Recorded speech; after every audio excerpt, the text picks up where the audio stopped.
Look at that bald head. Back in session. Season 3, episode 1. It's your boy. It's your boy Ping Chong from Never Off the Boat. Has been a while.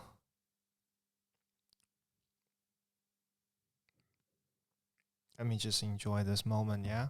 Give me a second. Getting back into that rhythm.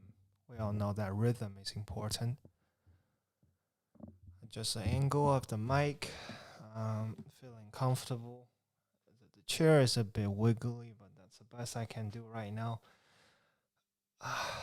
Right now it's Saturday night. It's not the time that I normally would like to do podcasts, but hey, what is a normal time to do podcasts? I don't know. I feel like it right now. I just had a little short nap. I woke up.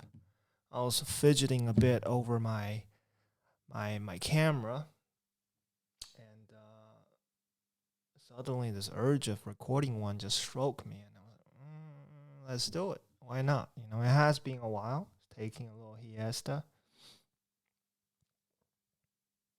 It was good. It was much needed rest during this time, and got time to concentrate on my writing and everything. The novel is coming along quite nicely. I'm still looking for that token, that meaningful something, a visual token, if you may, to kind of connect the whole story together. I still haven't found it. It's still in the work. Some pieces are falling into places. Some plot, some little details here and there. Some intricacy are already in place. But you need that connector. You need that thread or a string, if you may, to connect the whole thing together, right? In the previous semi-autobiography I wrote, first here in Estonia, I didn't find that, right? The only visual token, I guess, was myself. But that wasn't a good string. That wasn't a good thread that connect the whole thing, even though, yeah, in a way it was.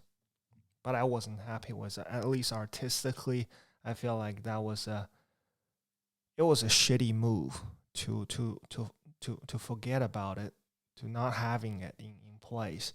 So the whole story was looking very scattered. I ended up comforting myself. I noticed a problem from early on, and also my editor was reminding me about that in one way or another. But I kind of disregarded it by saying this is just a collection of short stories. Well, it actually wasn't. It was a full-on novella or novel. But I couldn't face the fact that I just didn't know how to write things properly, right? I was very egocentric.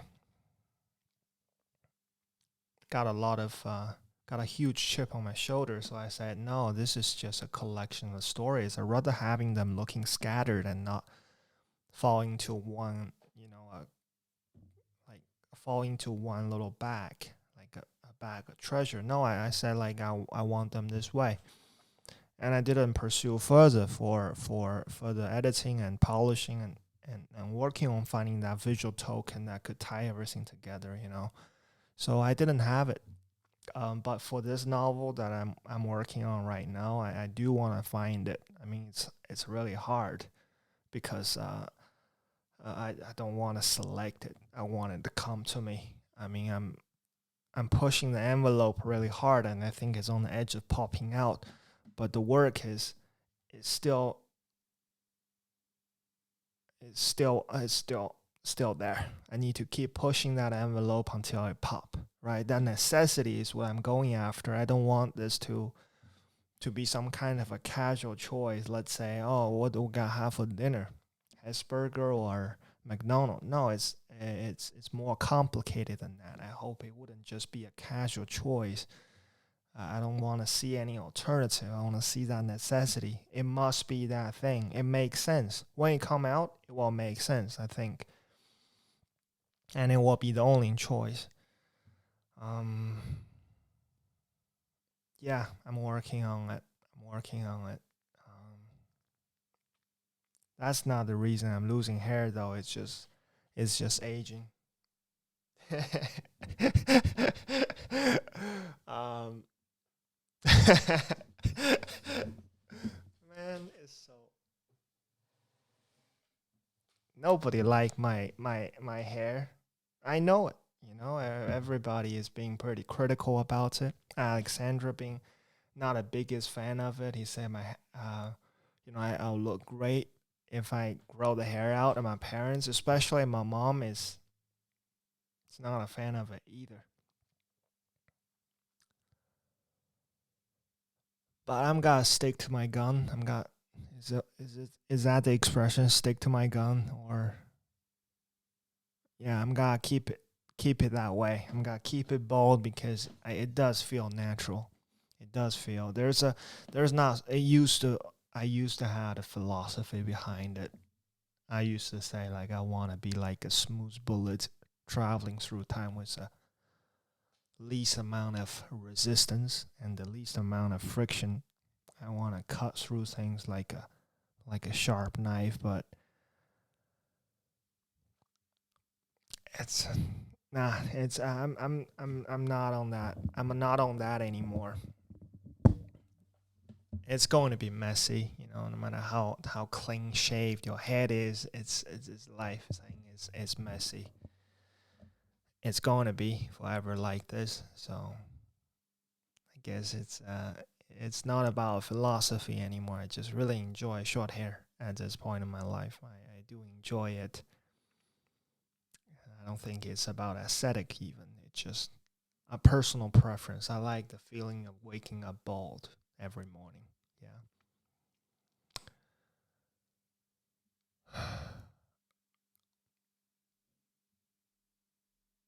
I'm excited. I'm excited about this season. I think it's it's a season I will explore a lot about my relationship with this country I'm living in, with Estonia. I want to explore more about my personal story of growing up in the family, in my own family, and I want to look into my relationship with my relatives that I have somehow estranged in the past 10 years and more. We used to have such a tight relationship, but no longer. I want to look into this this world we're living, not the grandiose macro level world, but just like the immediate environment, my creative work of writing novels, my little personal hobby of making tiny woodwork and things that I can do to DIY my way out of it, you know. Want to look into my some of the emotional problems like anger issues and short tempers and all kinds of things like that.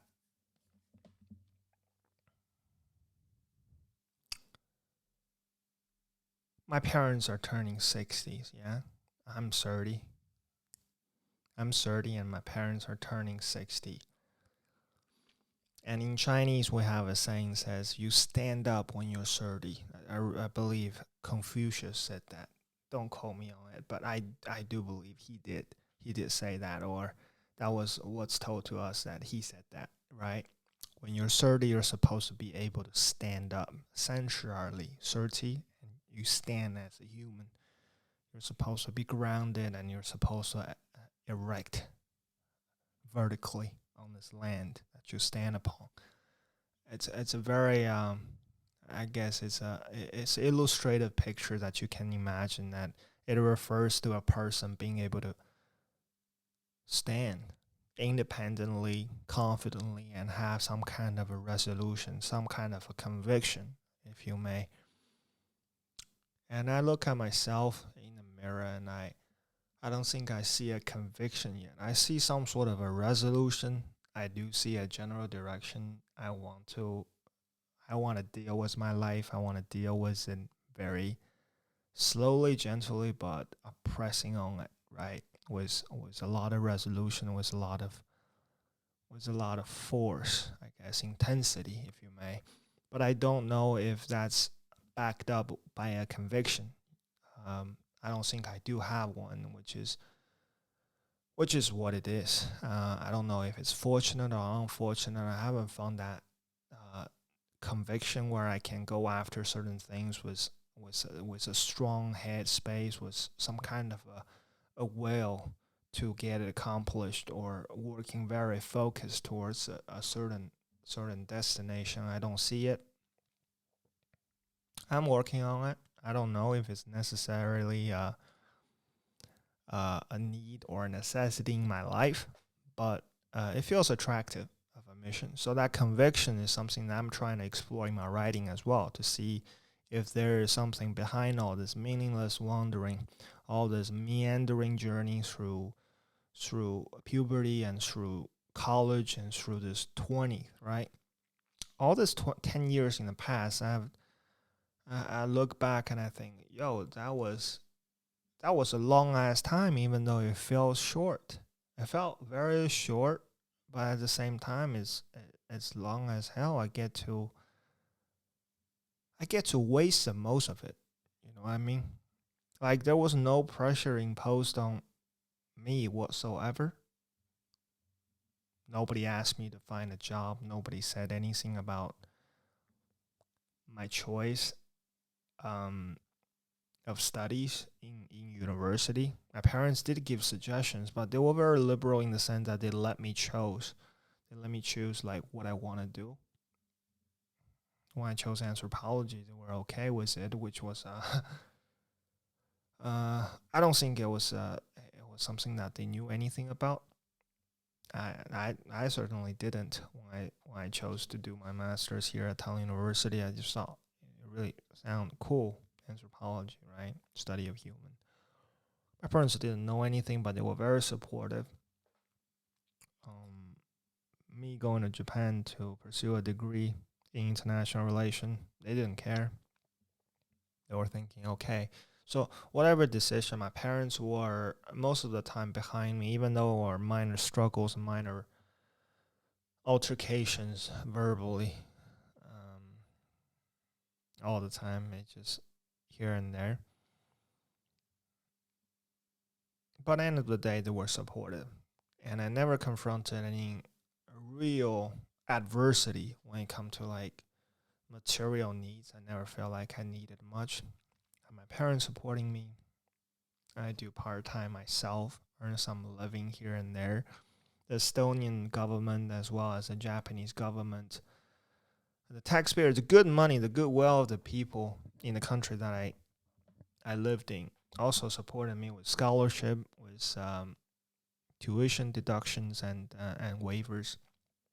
So my journey in academia has been pretty smooth sail, if you may. Not so much hurdles to hurdle through. Just besides, actually working on the projects, working on the courses that you have to work on. It was purely intellectual, physically, or in this world, to live, to find a living, to feed myself. To be blunt, I never confronted much pressure. Like I read, I read, I write a bit. I talk about stuff these days on this podcast. Very fortunate having this platform where I can. YouTube, man, YouTube is awesome. Having this platform where I can talk about what I have on my mind. Having some people that listen to this rambling and all this, right? All this are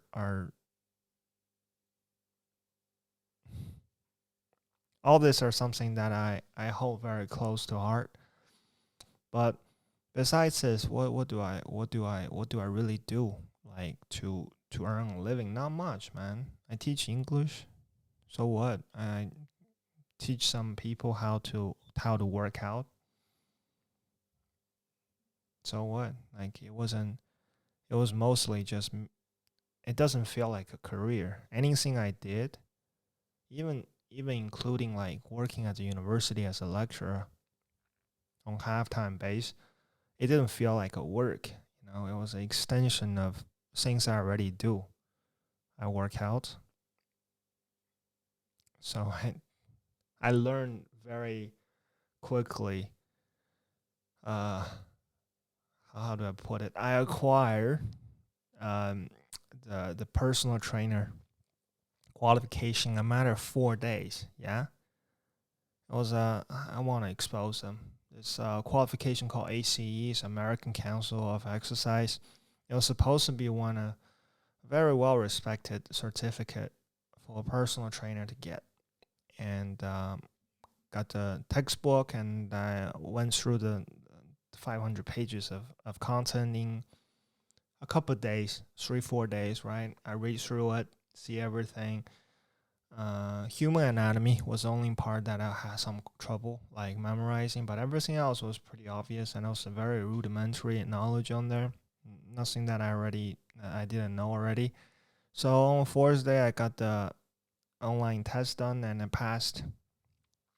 Got my personal trainer certificate. Do I think I'm qualified? No, I don't think I'm qualified as a personal trainer. At least at the moment, I'm taking this as not as something that if anybody have any significant like physical problems, I don't take them on, right? I don't teach people who are like overweight or somebody who is like really in terms of health needing help. I don't take them on. Those are I think is anybody shouldn't take them on. Physical personal trainer shouldn't take them on unless you're actually you went through the process of getting some serious education in school, in serious educational institutes, to become a physiotherapy or whatever, or even a nutritionist or a doctor of some sort. And just personal trainer, no, don't trust your personal trainer. Don't trust me. Don't trust any personal trainer. It's bullshit. It's like, even if I have a certificate, and I'm talking about certificate that are worse than ACE, that are way easier to get. There is like one certificate I remember reading that has a passing rate of 99%. This one has like a 60% passing rate, and it's like already kind of bullshit. Imagine having a 99% passing rate. What kind of fucked up people are gonna be teaching you how to work out, right?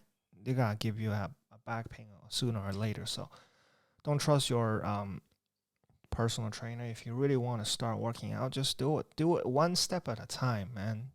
I started that way. I couldn't even do half a pull up when my good friend Barrick from Uzbekistan, invited me to the gym for the first time many, many years ago. I couldn't even do half a pull up. I just hung up there, nothing I could do. I was such a weasel. Never worked out a day in my life. I thought I was unathletic. I never thought I needed to work out. But yeah, just slowly do it. Maybe today you can't do a pull up. Tomorrow you can't do a pull up. 30 days later you can do one pull up. So what? Some people telling you they have all this kind of bullshit challenge, saying that you have to learn how to do push up in 30 days. You got to do 10 pull up in push up in 30 days, and otherwise what? Otherwise you loser. No, everybody have their own rhythm. I'm like for one, I for one is very slow at modifying myself, both mentally and physically. So I took my goddamn time. All right, it took me years to do like 10 push up or 10 pull up. I don't think I can do more than 15 even nowadays in a row. So what? I can't do a muscle up. So what? You got time. Yeah, you got time. We all got time. Even if you don't have time, you have time. You're listening to this podcast. You got time. Yeah? You got time. Where was I? Don't trust your personal trainer. And coming back to what I was saying, I teach English because I personally enjoy learning English. I know it's a hard language for a lot of non-native speakers, and I enjoy it. Teaching other people was nothing more than just conversation for me, and that's my preference when it comes to choosing students as well. I don't want to teach them how to do grammar, how to write essays, and stuff like that, because I don't know how to do that either. My grammar is, it's. I don't need grammar to get my points crossed. I listen and I talk, and I listen and I talk, right? That's the kind of student I want to have. If you really want to communicate, you want to talk to somebody who use English, I want to help you out, because I've been through that. Until high school graduation. I couldn't speak shit. I couldn't talk anything. I go out with my classmate back then, bumped into a bunch of foreigners and traveling around in my city back home in China, and they were asking a place. I knew the place. I couldn't tell them where it was. It was right there around the corner. I couldn't say that, right around the corner, right? I couldn't. I pointed the direction eagerly, but I couldn't tell them. It was there, around the corner, not down this way, not straight ahead, but there, like you got to take a turn to the left once you got to that little lantern over there. I couldn't say it. That was already 10 years of solid English lessons, day in and day out, right? It was one of the main subjects in China. We got to learn it almost on a daily basis from the third grade all the way to high school graduation. That was compulsory. But for some reason, that when you're not into it, when you have like all your cultural needs, all your entertainment filled with Chinese content, like you don't see that, you don't get overwhelmed with the language, so you never improve. I never did. I'm pretty sure there's a lot of talented people who could pull it through without being immersed into that environment. I couldn't. But after that, I just got interested. I started watching YouTube when I got to Japan. Even at that point, I think I was horrible at speaking English. There was tons of situations that I got myself into, and I was like, maybe it will be easier for me to speak Chinese to explain myself, and that meant that I had a lot of room to improve on my English. So with that mentality, I guess I was like thinking, maybe I could improve on it, but I didn't know how, right? So that took a back seat. I didn't really actively solve the problem. It was just always there on the back side of my head, thinking, maybe I could improve my English. But leaving China and being exposed to a new environment, I got kind of into watching things in English, YouTube, specifically speaking. I would just watch random videos. Even nowadays, I watch random videos. They're so random. And now I watch a lot of car mechanic stuff. Just people telling you how to remove rust from a car frame. That's it. Or like how to polish your car front light. I mean, when I'm gonna polish my front light on my Honda Jazz, never. But I enjoy watching other people doing it. I watch it every day. It's today it might be car restoration. Tomorrow it might be somebody traveling to Cambodia. Travel vlog day 6 in Cambodia. We found this waterfall, secret waterfall. That all kinds of stuff. I don't care what it is. Somebody else's life, right? I'm looking at people doing their shit, their stuff, and they're talking about what they're doing with such conviction. I like that. I guess I like that. For somebody who don't have a conviction at this point, I like to somebody having that conviction that, I'm a travel blogger. Cool. Good for you, right? And somebody else saying that, I'm car stuff. This is Chris Fix. That's actually a channel's name. Chris fix cars, man. You go around and he teach you how to fix your cars, removing dust and how to clean it up, oil change and all that. Chris fix cars, right? Those are convictions I'm talking about. I don't have it. I don't want to. I don't know how to introduce myself. I don't know. Am I an anthropologist? Am I a woodworker? Or maybe I should follow Obama's Instagram account captions: husband, father, son, and former president.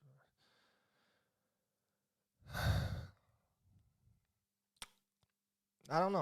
I watch YouTube, right? And that was the first website I found out after I started my school in Japan. I watch it on a daily basis and just listening and listening and listening, and finally English kind of came through. It was like something popped, right? Just push the envelope really hard, push on it, and it did pop eventually. It didn't take that long, maybe a year, 2 year, and it popped. And when I realized it was a point that I find it was easy to explain things to people in English instead of Chinese. There are points, there are occasions where I was thinking in my head, and I was trying to talk to my parents, and I gotta translate my thought. And well, first of all, my thought wasn't in English, but they weren't in Chinese either. But to spell them out in Chinese, I gotta really process it, choose the right word, be careful with the order of the words, trying to structure it in a way that my parents can comprehend. Just the other day, I was trying to think of the Chinese equivalent of coma, but all I could come up with is 昏迷, which is kind of like, it doesn't feel right to me to use 昏迷 as to translate coma, because coma is kind of like, I don't know, to me it's coma is somebody in a state of unconsciousness, but 昏迷 is more like, at least in my head, that means a short-term unconsciousness. Like you got knocked out. That guy is 昏迷, and he's gonna come back any second. But coma is not like that, isn't it? Coma is something that is, it's a state, it's a status. Short-term, long-term, unknown. It's a status. At least right now, is unconscious. So yeah, I was kind of like thinking in my head for a while, just stuck there thinking, how do I translate coma? I wasn't thinking about translating though. I was just thinking about what is that status, right? The status of unconsciousness. And then finally, I settled on 昏迷 because it was getting pretty awkward. My parents were just looking at me like I'm some sort of, listening to me like I'm some sort of an idiot, stuck on a word for like forever.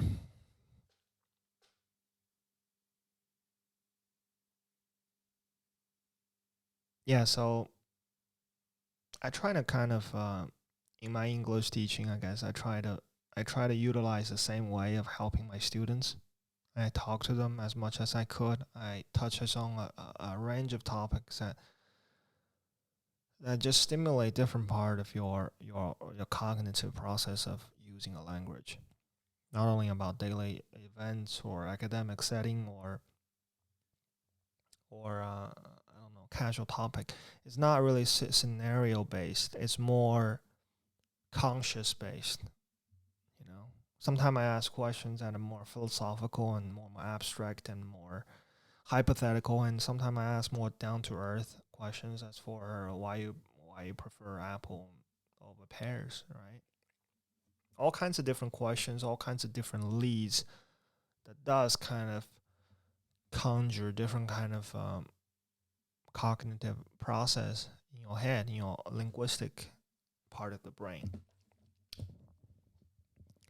But still, if it's a hobby, it's a job, but it's more of a hobby.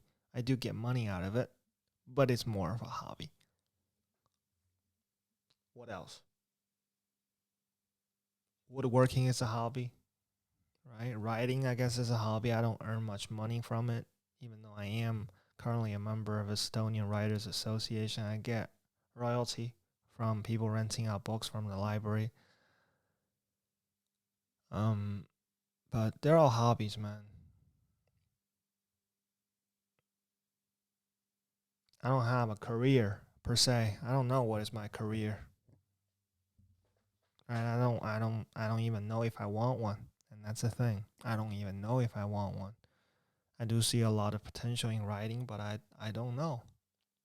I don't have that conviction. You know, when Haruki Murakami talked about when he was watching this baseball game in the stadium, and he heard this one really crisp sound of bat hitting the ball and getting a whole, I don't know what's that called, home run, getting a really far away outside of the stadium. You know that sound.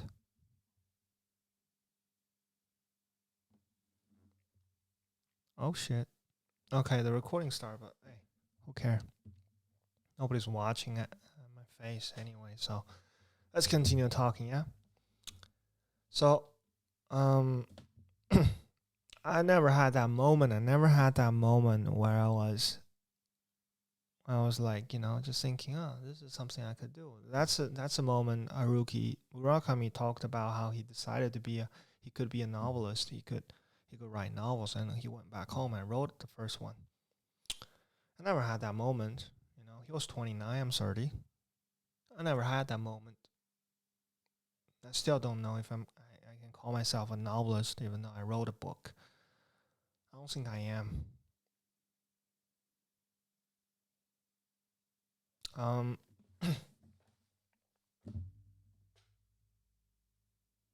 Man, it feels so different, you know, shutting off the video and now just looking at the mic and talking into it.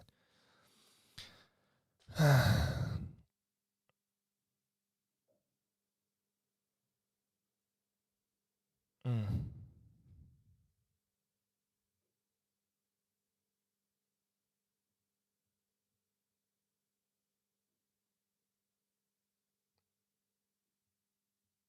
I went to Thailand. I went to Thailand with my girl.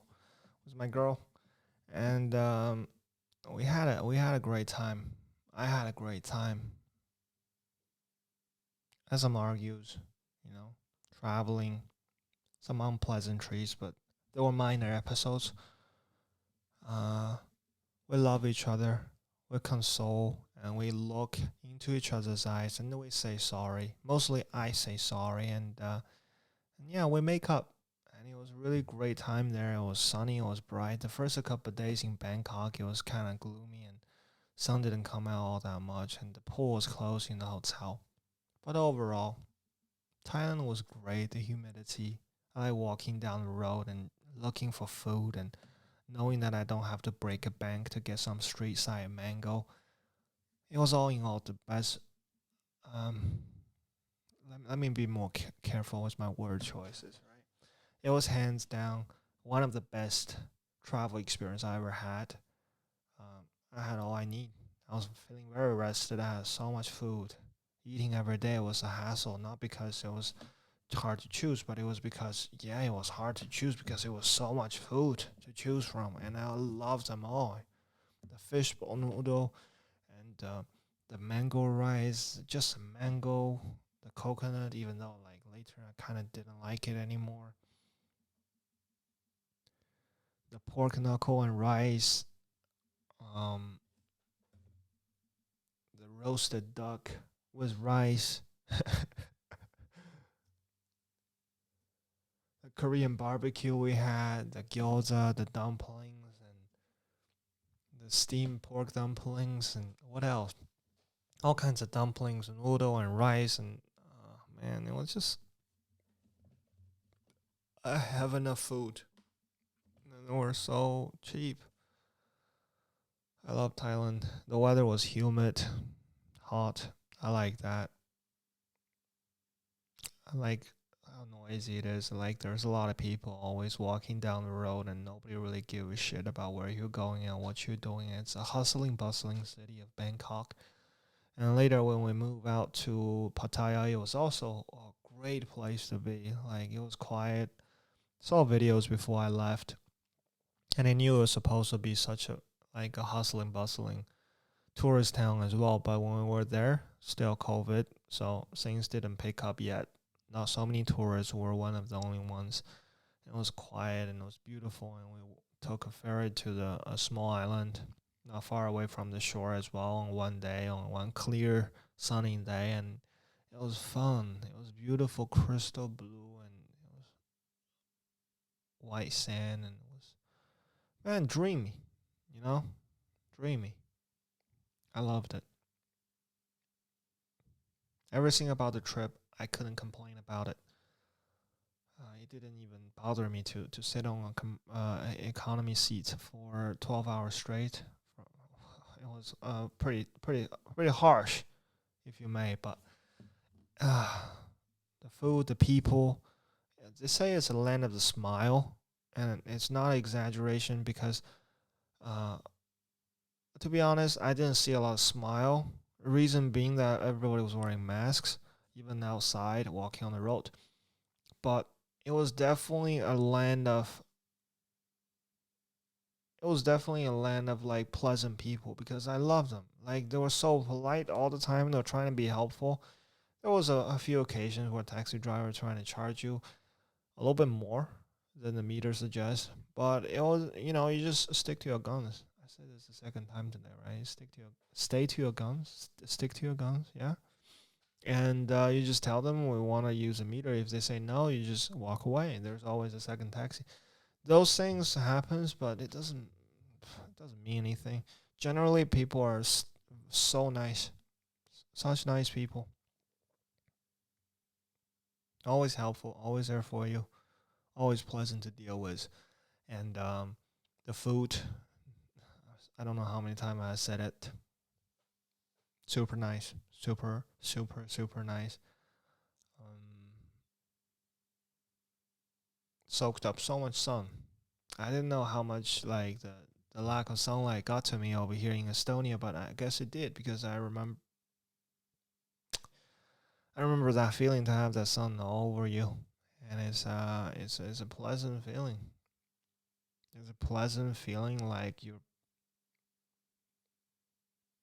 a part of something, which is cool to feel embraced always by that warmness, that brightness, and the humidity is something I think Alexandra didn't get used to, but for me, I'm a wet, humid guy, I guess. I like that. I like things that is getting kind of moist on your skin, and it was great. Thailand was great.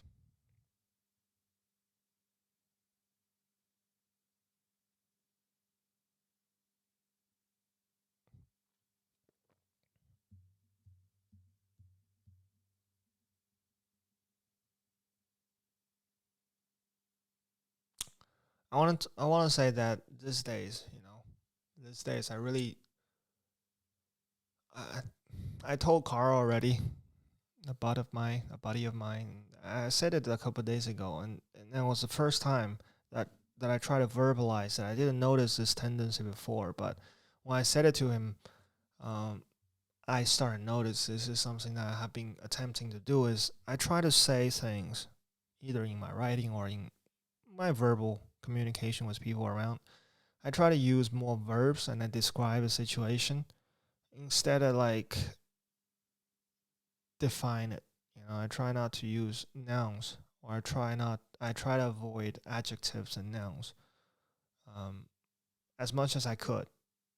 I mean, it's impossible to eliminate their use in the language, but I try to I try to use as little, as few as few nouns and adjectives as I could, but instead I resort to describing a situation with verbs, capture the movement, capture the kind of flow of events as much as I could, as much as the situation allows me to, right?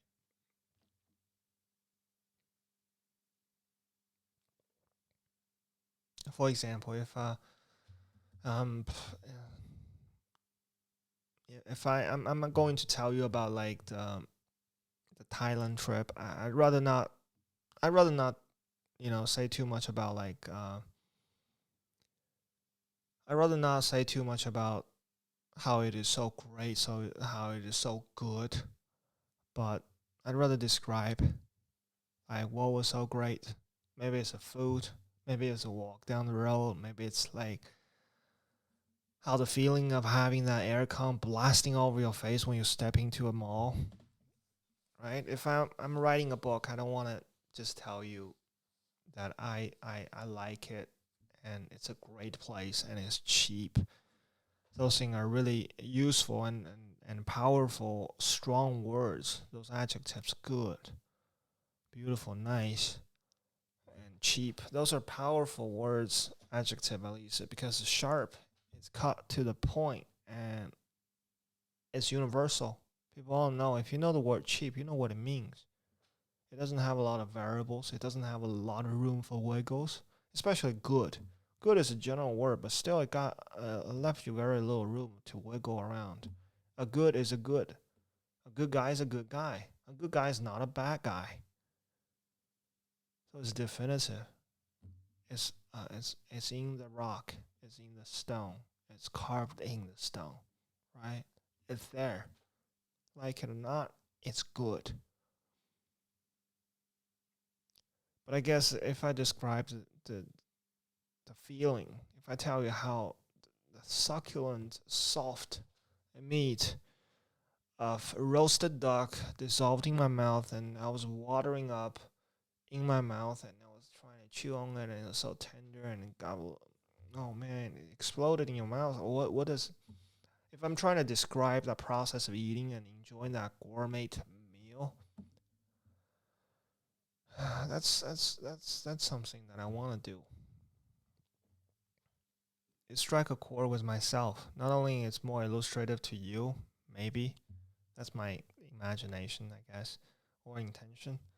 Also, it reminds me about those feelings, those warm, fuzzy feelings in my stomach, and I want to remember those. I treasure those moments, not the word that says it's a good trip. So I guess saying I'm trying to be more descriptive. I'm trying to be more describing instead of like defining things and and I'm playing around with the idea. I'm trying to integrate the idea more into my life, but um, again, I'm doing this without a conviction. I don't know if this is good, right? I mean, that's what I'm exactly trying to avoid, but still, not having that definitive stance on things, not knowing if it's good or bad, not trying to think about it all the time, I guess it's also making me lacking that conviction.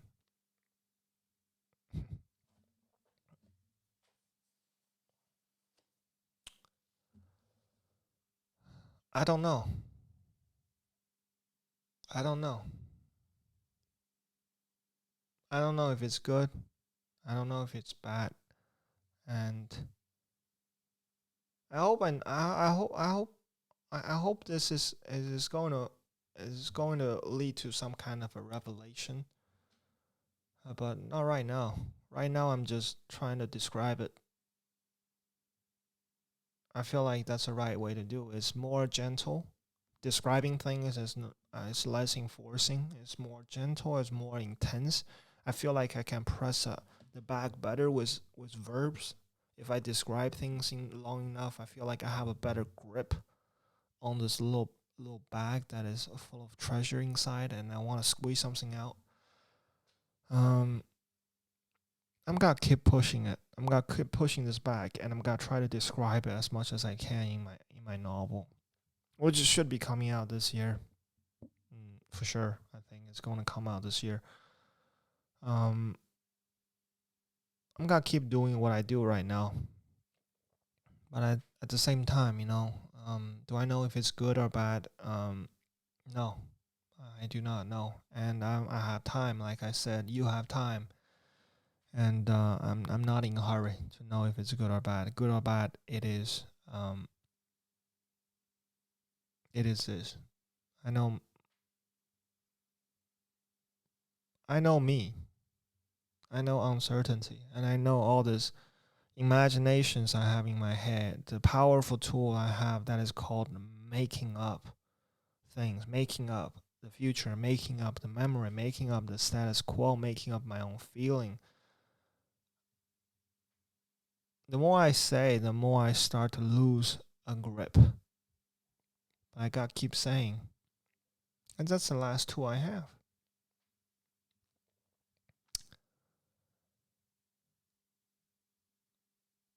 I'm concerned, yeah? I'm concerned about what is happening. I'm concerned about the world. I'm concerned about a lot of things that's happening around us. Something that you might know, something that you might read on the news, something I read on the news for sure. I've been following up on it. But I'd rather not say any word about it. You know what I mean? I'd rather not even name the name.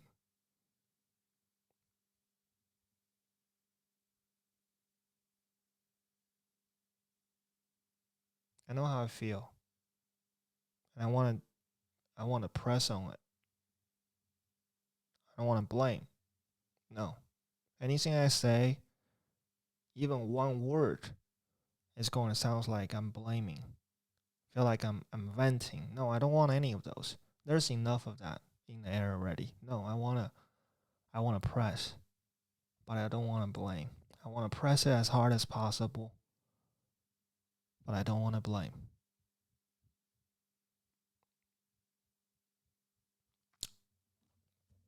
I hope everybody's safe, man. This is the first episode. I'm happy to be back. Um, Thank you for staying with me. Thank you for listening to me rambling and all that. I need this. I need this more than I know I needed it. So thank you for listening, and I wish you well. See you in the next episode.